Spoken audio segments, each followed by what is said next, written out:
딱 인터넷을 하고 있는데 갑자기 뻥 소리가 나더니 인터넷이 끊겼어요. 근데 뻥 소리가 아주 큰 소리가 아니었어요. 퍽 하고 뭐가 꽂히는 소리였지.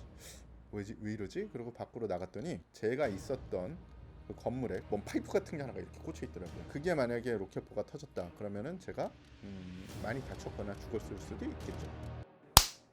갑시다. 안녕하세요, 태성호입니다. 저는 지금 본인 소개 언제나 힘들더라고요. 예, 안녕하세요, 태성호입니다. 저는 하는 일이 좀 여러 가지인데요. 현재 많이 하는 일이 중공 기자를 하고, 그리고 군사 전문 기자를 하고 있고요. 지상 특수작전 연구회, 그리고 잠깐만 다시. 안녕하세요, 태성호입니다. 제가 하는 일이 조금 많은데요. 중공 기자도 하고 군사 전문 기자도 하고 있고, 특수 지상작전 연구회 연구원이기도 하면서 한국 국방안보 포럼의 연구위원으로 있습니다. 일단 종군 기자라는 거는 전쟁터에 가서 사진을 찍고 영상을 찍어서 그거를 전달을 하는 그런 직업을 뜻하고요. 민간 군사 컨설팅은요, 이게 군에서 하는 분야가 있고요, 그리고 민간에서 하는 분야가 있습니다. 어차피 주된 내용은 군사에 관련된 거죠. 그런데 군에서만 그 활동을 하는 게 아니라 해외를 봐도 군 출신들이 사회에 나와서 그런 활동을 하는 분들이 많고요. 혹은 관련된 인원들이 그런 군사 정보라든지 해외 최신 동향, 군에선 좀 알 수 없는 그런 것들을 정보를 좀 더 세분화해가지고 서로 군 아니면 정부와 같이 하는 그런 것들이 좀 있습니다. 군사 고증은 영화나 아니면 드라마를 보실 때, 특히 전쟁 영화나 아니면 어떤 정보기관 같은 것을 보실 때는 좀 사실적이어야 되잖아요. 그래서 그런 것들에 대한 고증을 마치는 거죠. 배우들이 만약에 총을 쏴야 되면, 총을 잘 쏴야 되면 잘 쏘는 대로 고증을 해야 됩니다. 반대로 총을 못 쏴야 되는 배우가 있으면 총을 못 쏘게 고증을 시켜줘야 돼요. 무조건 다 잘 쏘고 무조건 다 못 쏘는 게 아니라 그 캐릭터에 맞게. 그리고 총기 역시 만약에 이 배우가 1960년도 말에 베트남 전쟁에 갔다 그러면 그거를 고증을 해줘야 되는 거죠. 그래서 그런 것들이 미디어 컨텐츠의 군사 고증이라는 거죠. 군사 고증에 참여한 작품들이 몇 개가 있어요. 제가 옛날에 그 헐리우드라고 하면 좀 너무 좀 과장된 것 같고, 히스토리 채널이나 아니면은 디스커버리 채널에서 하는 전투 재현 혹은 전쟁 재현 다큐멘터리에 참여를 한 적이 있어요.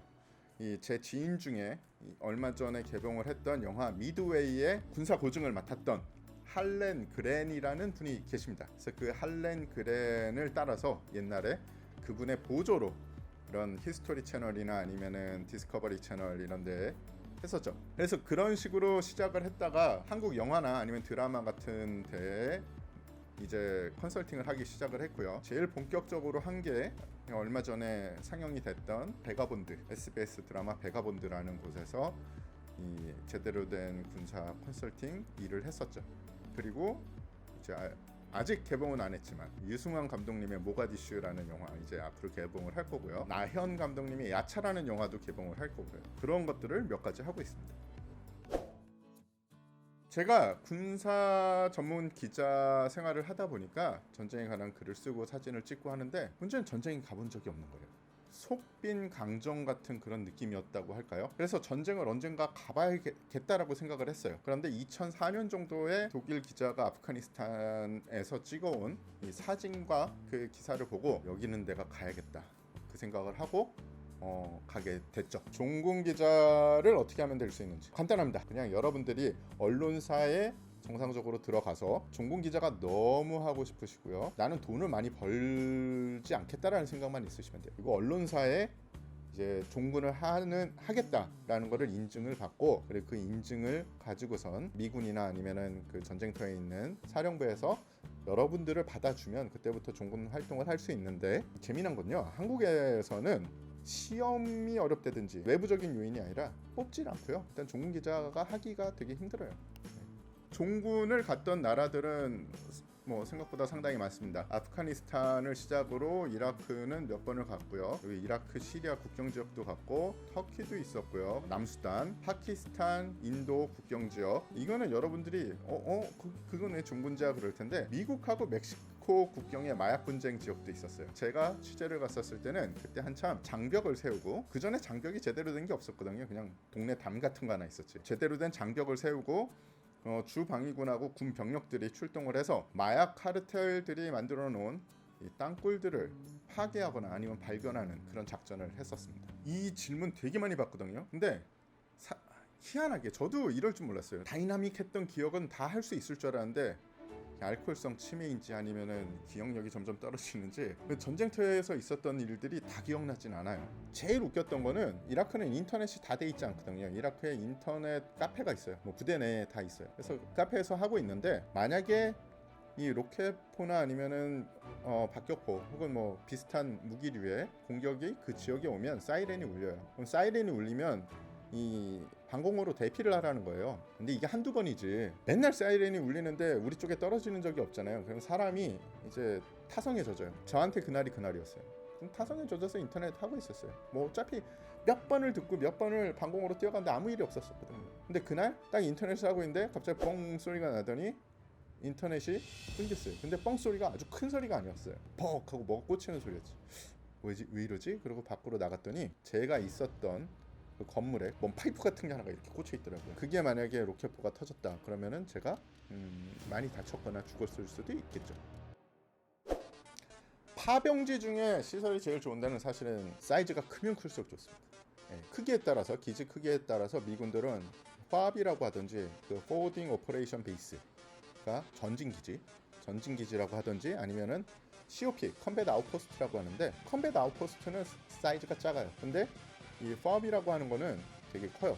거기는 뭐 식당이 3개 있는 데도 있고 좋습니다. 근데 저한테 정말 좋았던 데는 한국군이 있는데요. 일단은 반갑고요. 그리고 음식이 맞아요. 전쟁터 다니다 보면 한국 음식 정말 먹고 싶거든요. 그래서 한국군 주둔지에 가는 게 정말 좋았습니다.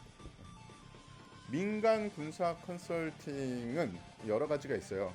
정말 민간 분들 중에 이 그런 관련 지식이 필요하든지 아니면 훈련이 필요한 분들한테 알맞는 정보를 제공하거나 아니면 알맞는 서비스를 제공하는 게 있고, 이쪽이 민간이지만 이 고객이 군이나 뭐 경찰이나 정보기관일 수가 있습니다. 그럴 때는 관련 정보나 이런 거를 제공하죠. 그리고 그들이 원하는 만약에 해외 기관이나 아니면 해외 정보가 있어야 된다 그러면 그런 거를 연결시켜 주기도 합니다. 사격을 시작한 거는 사실은 대한민국 군대에 있을 때죠. 근데 저는 육군 병장을 나왔습니다. 90년도에. 그때 육군 병장 물론 뭐 JSA를 빼고 혹은 뭐 일부 부대를 빼고 뻔하죠. 뭐 1년에 몇 발 쏩니까? 그냥 맛만 봤죠. 그런데 제가 군사 전문 기자다 보니까 뭐 알아야지 글을 쓰잖아요. 그래서 저는 전문 분야를 소부대 전술 그리고 사격으로 잡은 거예요. 사격을 배우다가 한 10년 되니까 교관 코스를 밟게 되고, 교관 코스를 밟았으니 아르바이트를 하게 되고, 이런 식으로 해가지고 사격을 사실은 미국에서 제대로 배웠다라고 말씀을 드리고 싶습니다. 이 질문도 많이 받았는데 심지어 저를 아는 일부 사람들이 제 미국의 이 지인들한테 야, 태상무는 사격을 잘하니? 라고 메시지를 보내는 분들도 있대요. 그래서 저도 생각을 해봤어요. 제가 사격을 잘하나?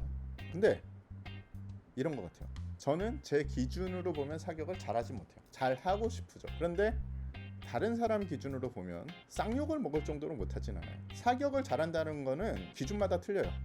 어떤 사람은 X링에 다 들어가야지 내가 사격을 진짜 잘한다라고 생각하는 사람들도 있을 거고, 어떤 사람은 그 표적에 맞아도 다 잘한다고는 생각을 할 사람이 있을 거예요. 그래서 제 기준에는 나는 사격을 잘 못한다. 하지만 어디 가서 민폐 끼칠 정도는 아니다. 정도로 말씀을 드리고 싶습니다. 사격을 잘하려면 제가 생각하기로는 일단 이거부터 보시죠. 사격이 여러 가지가 있어요. 스포츠 사격이 있고요. 실제로 이 전술 사격 혹은 전투 사격이 있습니다. 두 종류가 되게 비슷하지만 달라요. 일단 총을 쏜다는 행위는 똑같습니다. 근데 하나는 절대 양방향의 레인지가 아니에요. 한 명만 총을 쏘지 다른 쪽에서 이 사람한테 총을 쏘지는 않습니다. 그러니까 스포츠죠. 그 사람은 경쟁 상대가 자기 혼자예요. 자기만 이기면 되는 겁니다. 그런데 전술 사격, 전투 사격은 물론 자기 자신을 이겨야 되지만 상대도 이겨야 돼요.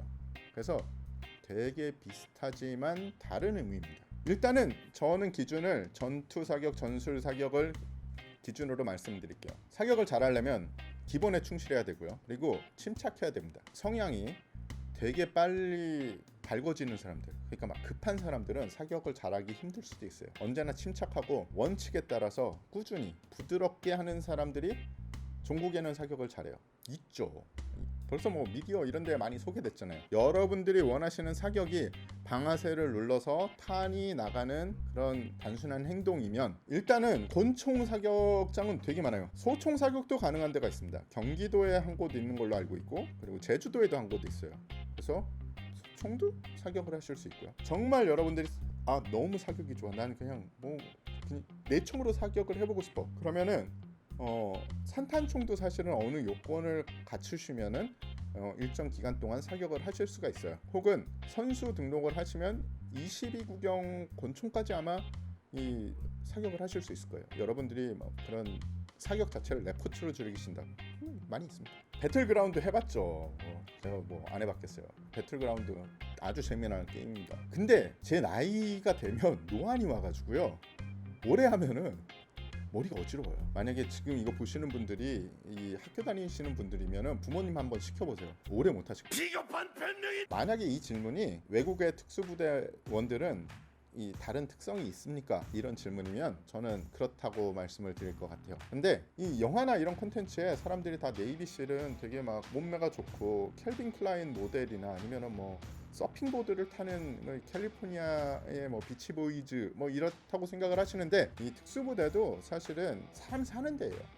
A타입, B타입, C타입, D타입 사람들이 있습니다. 어떻게 막 가려 뽑아도 다 사람들은 틀리고요. 성향의 공통점은 있어요. 하나같이 도전을 무서워하지 않고요, 쉽게 포기하지 않습니다. 그리고 자기 만약에 임무가 있다, 그런 임무는 수행을 하려고 해요. 그 다음에 뭐 다른 거는 모르겠는데 이 세 가지 공통점은 언제나 있어요. 그 이유는 만약에 그 공통점이 없었으면 이 사람들은 특수부대원이 되는 테스트에서 벌써 씻겨 나갔을 거예요. 국내에 어떤 특수부대가 있느냐? 되게 많습니다. 왜 특수부대가 많냐? 저는 제가 생각하기에는 북한 때문에 그런 것 같아요. 북한은 더 많거든요. 일단은 대표적인 특수부대, 이 국가 4대 대테러부대라고 불리는 이들에 대해서 먼저 말씀을 드리겠습니다. 육군에 707이 있죠. 해군에 해군 특임단이 있습니다. 경찰에 경찰 특공대, 해양경찰에 해양경찰 특공대가 있습니다.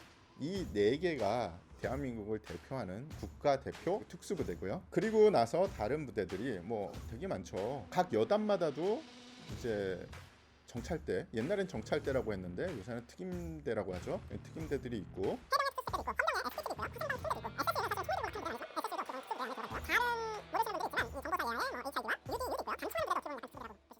유튜브 이게 처음에는 그냥 해야 되는 건 줄 알았어요. 왜냐하면 막 너무 누구나 다 하니까. 그리고 또 하나는 기사화하기 애매한 것들이 있거든요. 야, 이거를 기사를 쓰거나 아니면 정말 뭐 어디에 제보하기 되게 웃긴다, 그런 것들은 그냥 제 유튜브에다가 실었어요. 그냥 제가 하고 싶어서 재미난 그냥 일이니까 했던 것 같아요.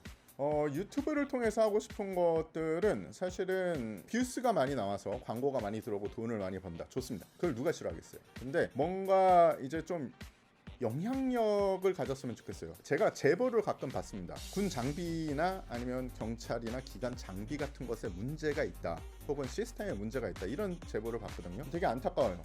그래가지고 뭔가 해보고 싶습니다. 근데 영향력이라는 게 중요하잖아요. 제가 뭐 중요 매체에 일하는 것도 아니고 그렇게 이게 화제가 되거나 아니면 뭔가 이 영향력이 없어요. 근데 제 유튜브에 구독자가 많아져서 되게 많은 사람들이 본다면 군에 혹은 경찰에 혹은 소방에 장비나 아니면 시스템적인 문제가 있다, 그러면 우리가 같이 한번 허심탄회하게 이야기해 볼 수 있겠죠. 그게 제가 해보고 싶은 거고요. 그리고 정말 해보고 싶은 것 중에 하나는 얼마 전에 한번 기회가 와서 해보긴 했어요. 이 특수부대에 대한 콘텐츠인데 사실은 다른 나라 특수부대는 많이 만나봤거든요. 근데 북한 특수부대를 별 못 만나봤어요. 북한군 그리고 한국군의 이 차이, 뭐 이런 것들, 특히 특수부대를 위주로, 그래서 그런 것들을 한번 해보고 싶고, 그리고 또 해보고 싶은 건 사실은 이 맛집 해보고 싶어요. 그닥 상관없지만 제 욕심으로 해보고 싶습니다. 오늘 이 정도로 하고요. 여러분들이 궁금한 게 있으실 겁니다. 그러면 그거에 대해서 질문을 주시면요, 최대한 성의 있게 답변을 드릴 수 있게 제가 노력을 하겠습니다. 구독과 좋아요, 이쪽인가? 하여튼 구독과 좋아요 눌러주시면은 많은 힘이 될 것 같고요. 그럼 다음에 또 뵙겠습니다. 감사합니다.